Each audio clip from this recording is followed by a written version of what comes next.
In this video today, we will see how to wrap a text in Excel. Wrapping a text in Excel fits the value of the text inside a cell so that you can see it easily.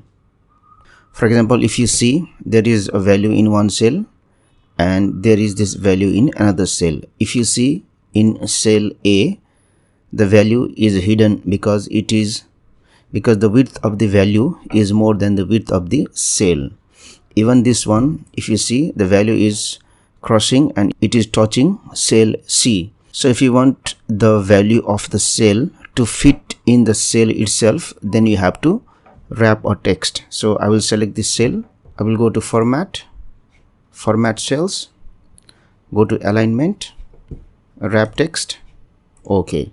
Now if you see, the value of the cell fits in cell A only and you can see it easily. Similarly, select this one, go to format cells and then select wrap text, and you can see this value of the cell B also fits in that cell only.